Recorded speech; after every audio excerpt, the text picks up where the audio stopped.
Welcome back to the Genesis Blueprint, where we explore timeless principles for education, leadership, and nation building through the stories of Genesis. Today's question is simple but profound. Why did God create trees before He created man? Have you ever thought about it? God could have created Adam on the first day. He could have asked him to wait while he went about preparing the earth. After all, He is God, as we say, and we cannot question His order.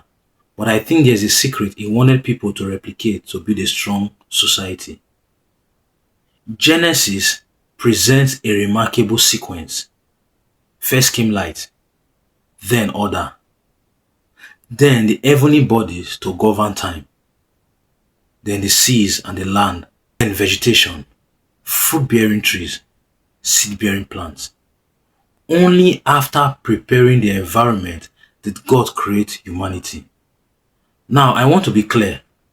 As usual, I am not saying this is the only interpretation of Genesis. No.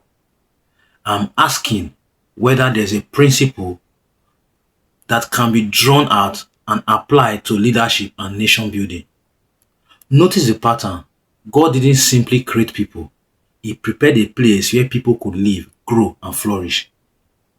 Perhaps preparation is one of the first responsibilities of leadership. Think about a farmer. A wise farmer prepares the soil before planting the seed. Think about a teacher. A teacher prepares the classroom before the lesson begins. Think about an architect. No one starts building a house by putting the roof in place. They first lay a strong foundation. Preparation is not a delay. Preparation is part of the work, if not the most important. Now, let's apply that principle to a nation. Many young people dream of success, but do they have access to quality schools, reliable electricity, safe roads, fair laws, access to healthcare, opportunities to start businesses? These aren't luxuries. They are part of the environment that helps people develop their potential. Leadership isn't only about solving today's problems. It is about preparing tomorrow's opportunities. Parents understand this principle. Good parents don't simply tell their children to succeed. They create routines, encouragement, discipline, and support. They prepare an environment where character can grow. Businesses understand this too. The best organizations don't only recruit talented people. They invest in training, teamwork, and a healthy culture. They understand that environment influences performance. Perhaps the same is true of nations. When governments invest in education, infrastructure, healthcare, justice, public safety, they aren't just spending money. They are preparing the environment in which citizens can thrive.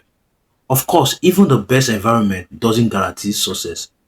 Individuals still have choices to make, just like the case of the first recorded man in the book of Genesis.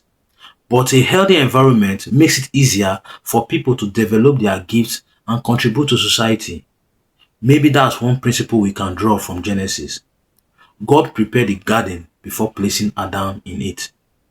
Preparation came before responsibility. Provision came before assignment. Order came before dominion.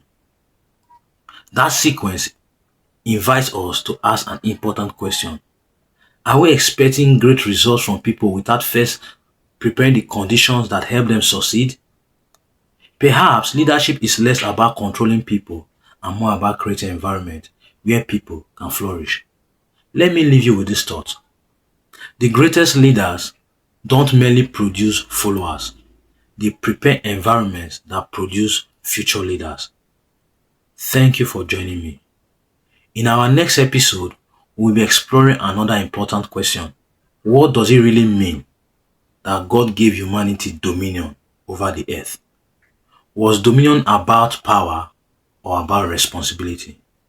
Until then, remember, a nation's greatest resources is not what lies beneath its soil, but what has been cultivated within its people.